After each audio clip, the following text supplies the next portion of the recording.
Welcome back to my channel. I am so excited you've taken time to be with me today to discuss or to share 10 steps, 10 easy steps and a bonus on how you can start your nonprofit organization. If you're here for the very first time, this is Sheila with Impact with Sheila Vandegraaff.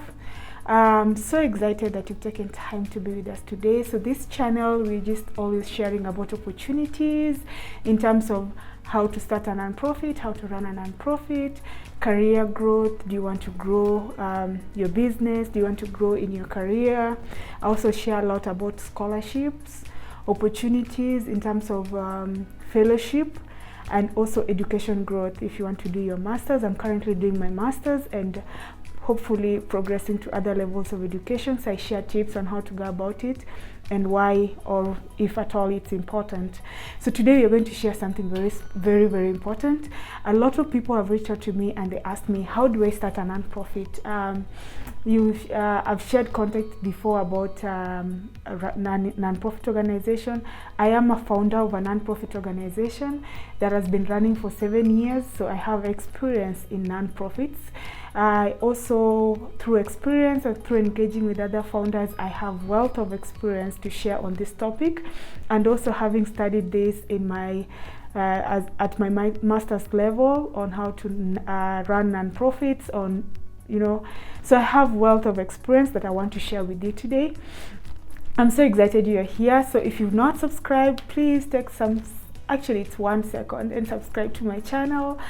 If it's your very first time, thank you so much for creating time for this. If you're my follower, thank you for always encouraging me by just watching, sharing this content, liking and commenting, because it's through those your lovely comments, your shares, your emails that I get to do such content. So thank you for the guys who've also been emailing and requesting for content on such natures.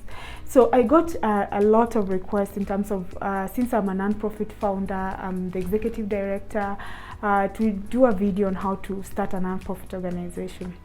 I have a disclaimer that as a nonprofit organization, it's different from one country to the other. So one country to the other, and also one region to the other. And to be specific, currently in the United States, so it's also different from one state to the other. So what I'm going to share is just an outline. I'll start with an outline for somebody who wants to register an organization, a nonprofit organization in the US.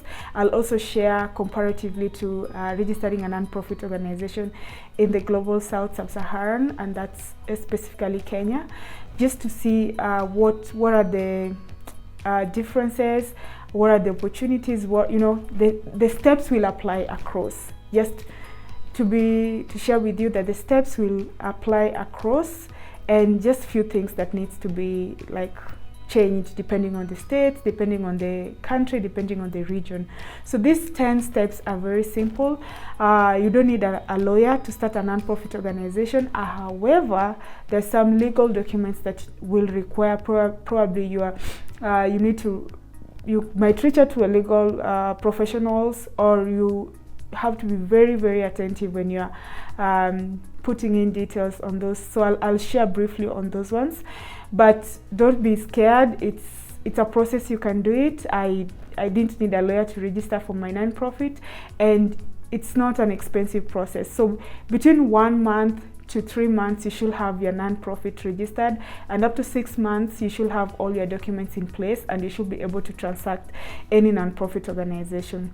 So one thing that nonprofit organizations have in common is that they are there to help people, or to make a living better for either animals, plants, and all that. So it's a service to the community, a service to the world, a service to the people.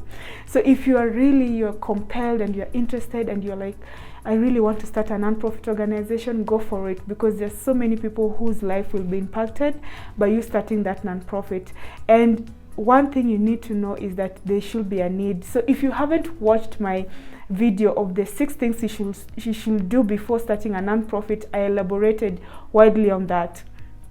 There should be a need, and research more on that need, research to get to know which organizations are doing the same thing in your area, research to know how best to go about it. So I'll not share, I'll just put the link here so that you can go and watch that video. It is very informative, and it is, again, through experience, something it has worked, so it should be able to work for you. Non-profits are like running a business, so you have to really dedicate your time into it. You have to know your why are you doing this, and when you know your why, it will be able to take you through so many obstacles, challenges that you will encounter, and it will also help you celebrate the milestones, because it's going to be a journey. It's like giving back to a child, you know. There are a lot of things that you need to take care of as the founder, as the executive director. So today, as I shared, I'm going to give you 10 steps.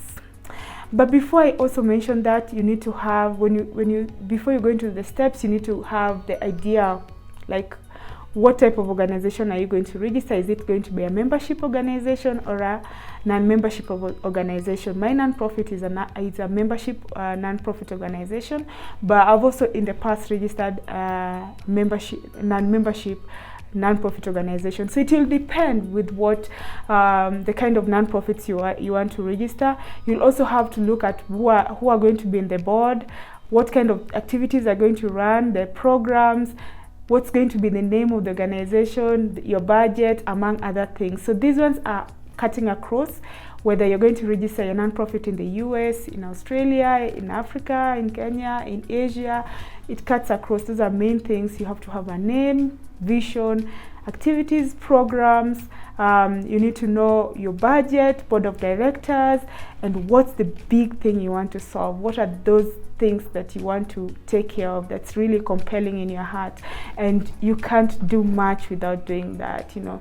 So for me, I'll encourage you to go forward and go for it. So we have different types of nonprofits. You have nonprofits that are religious, non-religious, educational nonprofit, animal welfare nonprofit, nonprofits that take care of just environment, among others. So go for it.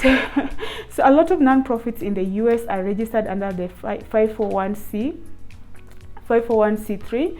I will share details into it and why this is important when you register, and with the reasons why you apply for the 501c3 is that it allows you to get grants, apply for donations, get tax exemption, gain credibility, legitimacy, and gain confidence of the people you're going to interact with. So it's just good to have everything in place.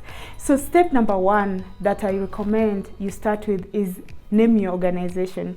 Have a name that is clear, that you can, it's easy to search, it's easy to remember, it tells more about the organization, it is a memorable name, it tells the whole story. So you do a name search. Name search varies from various states again, and if you are in, like I'm in Colorado, so you'll go to Colorado Secretary of State, do a name search, and when you do that name search, it will be, you reserve it, and then you're also required to publish it. Again, you have to confirm from various states, from various countries, so I'm going to share how you do it, how to register a non-profit organization in Kenya, so that one will be different. But now for the US, check on your various states and see what are the requirements and how to publish your name and where exactly to publish your name. I'm going to put some links onto what I'll be sharing and the cost. So this one should be the cost for every step, if there's any cost, if there's any amount, requirements, and which forms will be needed. So name search and having a name is the first step that you will have to do for your organization. It is very simple, and you don't need to worry a lot about it, but it's your brand. So I think it's very important you also take close interest in that. So under this, you'll also have to come up with the vision, your mission, the type, like I shared, the type of organization you want to be, your nonprofit to be. Is it a membership or a non-membership organization, among others? So that's the first step. The second step is you have to incorporate, recruit your directors. So recruiting your directors is the second step, and it's very important step because it's a requirement for you to have, like, for you to get registered. And your directors, board of directors, will be very important and very instrumental in running your organization. So one thing you need to look at is that your board of directors should be unrelated, like they should not have any kind of relationship. At least three of them should not, like, when you're choosing your board of directors, you don't have to like bring just your relatives into the board of directors, or so just go and research again in your various countries, in your various states, what are the requirements for somebody to be in the board of director. I know they should be over the age of 18. That's very important. They should add value to your organization. My board of directors, every board of director brings a value to the organization. According to their specialization, the field of specialization, we have a board who's very key in employment issues and all that. So he's employment, director. And then we have a board member who's also a CEO in a particular organization, so he knows how to run other nonprofits. So, and then we also have board of director who's very good in resource mobilization. So he's a treasurer and all that. So be very careful when you're bringing in the board of directors. It's very, very important because it will give direction to your nonprofit. It will help you in fundraising. It will help you in coming up with the right skill set. It will help you managing the organization. It will help you a lot. The board of directors are very instrumental, and they're very instrumental in running the organization. And it's at this level also you'll have to choose the office bearers, probably who's the president, who's the treasurer, who's the secretary, who's going to run wards, and such kind of things. If you are registering this, probably you are doing it in Kenya. They should, you want to register a nonprofit which is international, at least one of the board of directors must be a Kenyan. So if you are maybe in the US and you're keen, you want to register a nonprofit in Kenya and you don't know how to go about it, what I know is our difference is that for that nonprofit to be registered in Kenya, that one of the board of directors among the three officials should be a Kenyan, just to let you know. The third step that I recommend you do is that you appoint a registered agent. So a registered agent is the agency that will do appointments on your behalf. They'll do legal notices on your behalf. They must have they must be registered within your state. They must have an office, working hours, and all that. So they're like a representative of your nonprofits.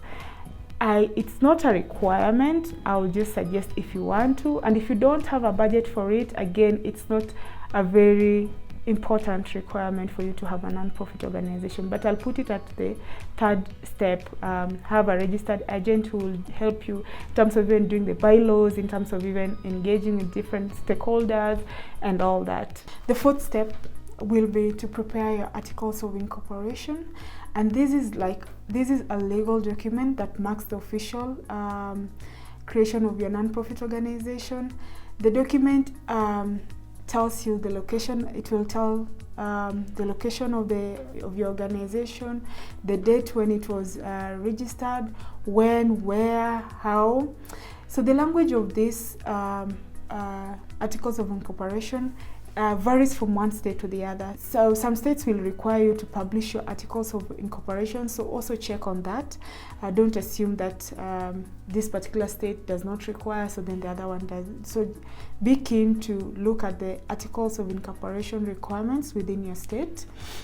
This normally it's done online, so you'll go and get forms online, articles of incorporation forms, register it online.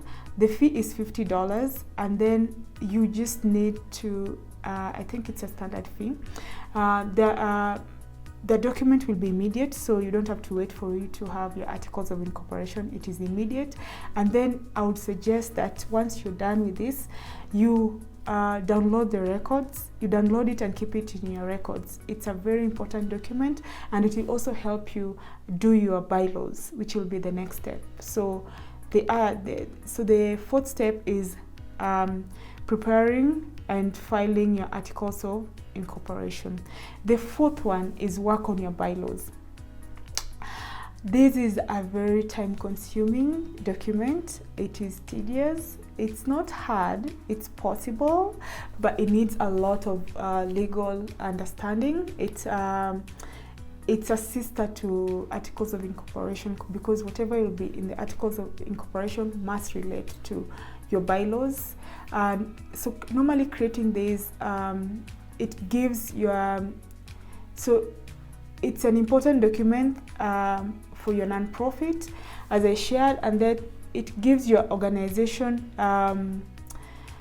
strength to operate. It tells when the directors meet, how often, what's your calendar year, like when are you working on a current year, so it gives like just the general laws within running the nonprofit organization.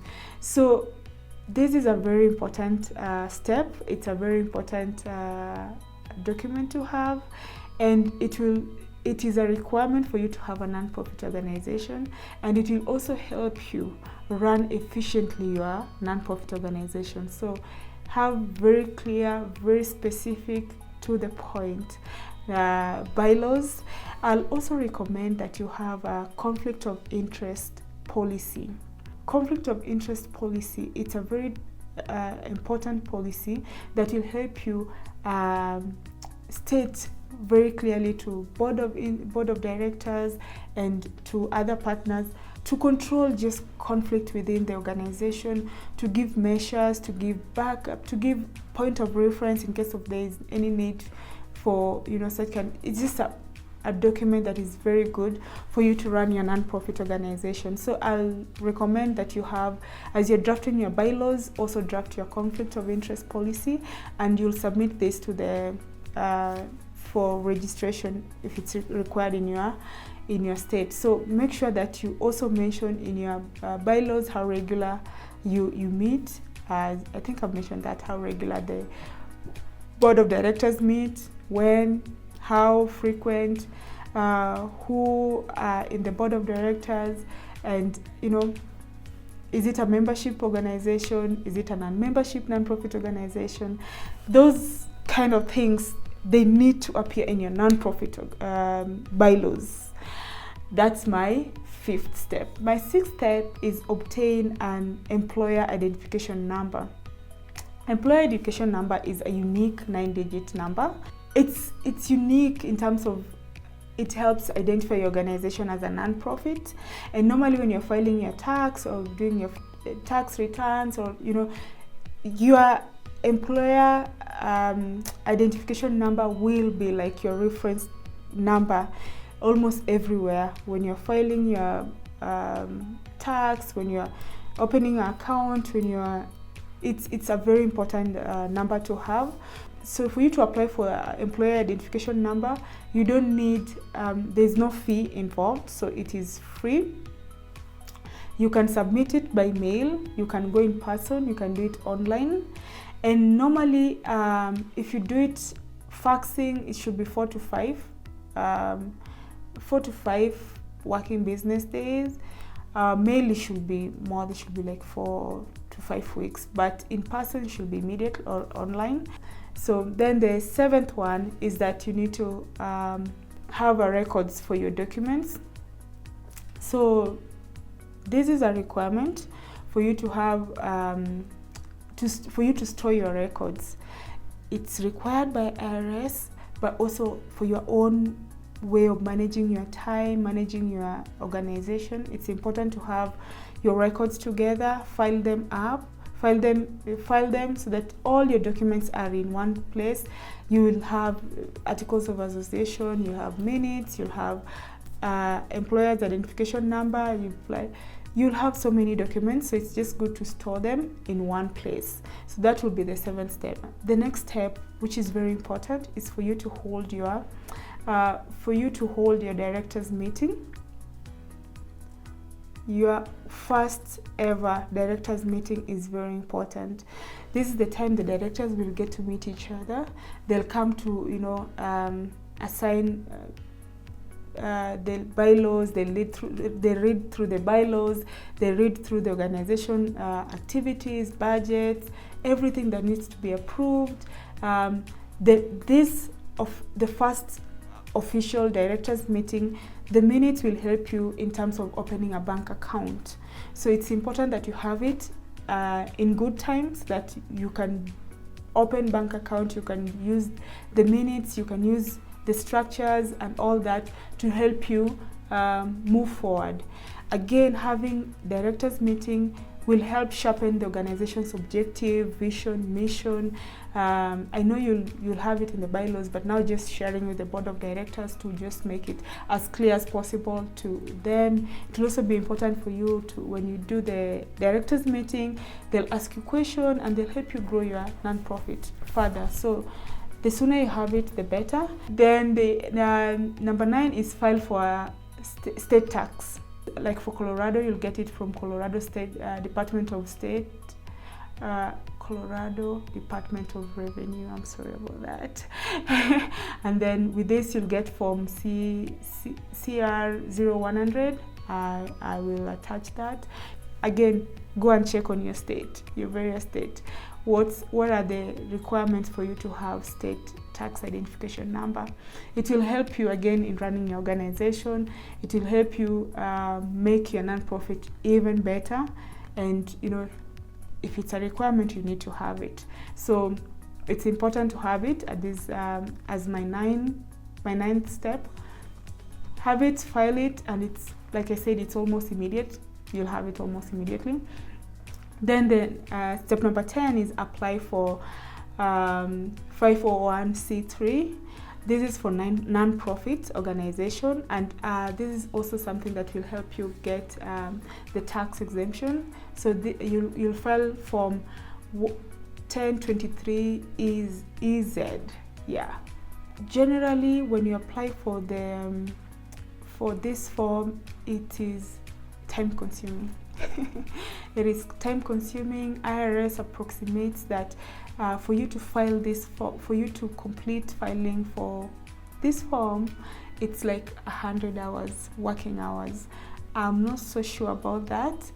If you're not sure about how to file for this particular form, I would recommend that you use the services of a legal body or an agency that understands very well what needs to be done, and what's the language and how best to go about this.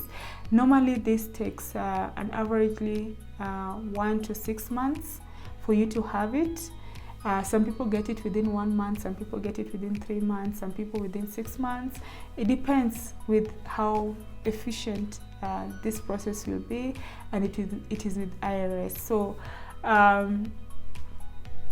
it is a very important document. It's this one will be like you'll need it almost everywhere. So it's good to have it as soon as you can. And as I said, it's a tedious, but it's a very important document. So those are the 10 steps. I know I'm trying to give you the right information. Anything that I've shared here, a form or information that needs to be clarified, I'll put a link onto the video so that you get the right information, you get the right amount, you get the process right. Again, it's important to have these steps very clear. As I said, it's not difficult, it's very easy. Within 1 to 3 months, you should have your nonprofit registered and ready to start the process, ready to impact. I'm here to cheer you up. The bonus step that's very important is that you need to register for charitable solicitation, or like fundraising.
So if you're doing a non-profit in Kenya, there are some documents, that information that will be required.